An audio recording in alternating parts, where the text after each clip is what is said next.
Have you ever seen a toy so terrifying that its smile feels alive? A toy that doesn't just sit on the shelf, it watches you.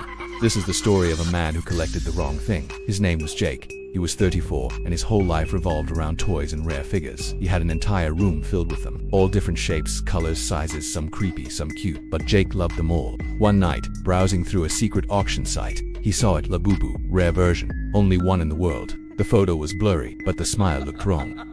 Intrigued and maybe a bit too confident, Jake placed a bid and won. A week later, a box arrived. Plain black cardboard, no logo, only a shipping label with his name and address. The moment he touched it, Jake felt a chill. The smell inside was like rotten mold.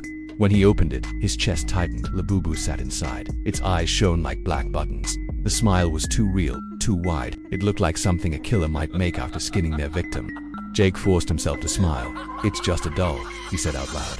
But that night he didn't sleep. He heard scratching on his walls, like claws on wood. So when it happened again, he turned on his bedroom light and gasped. Labubu sat differently on the shelf. Its head was tilted at an unnatural angle. Its eyes were on him. "Just my imagination," Jake whispered, but he felt a prickle on the back of his neck. The next night he heard whispers. Faint, but clear. "Don't leave me," they said. "Please, don't leave me." He bolted upright in bed, his heart pounding. He searched for the source of the voice, finding nothing. Then he remembered the doll. Maybe it was a recording of some kind.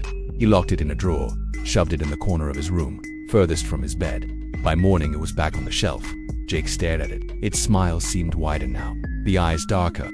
At night, he saw a shadow behind him in the mirror, small and hunched over. Sometimes he felt little fingers tugging on his hair, trying to pull him toward the mirror. But day by day, it got worse.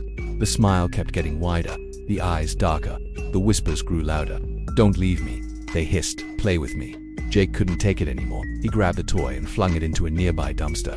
As he walked away, he imagined Labubu hitting the grimy concrete with a sickening thud. But when he returned home that evening, it was back on the shelf, its paws covered in black trash stains.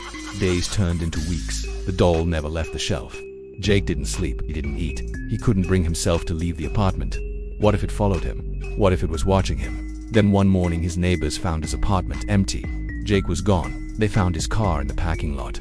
The windows were fogged up as if someone had been sitting in the front seat. All that was left behind was Labubu sitting on the floor next to a fresh cardboard box with a new shipping label on it. The label read your street, your name. Tell me, if this doll was sent to you, would you keep it? Liked the story? Drop a like and subscribe. New horror stories every day.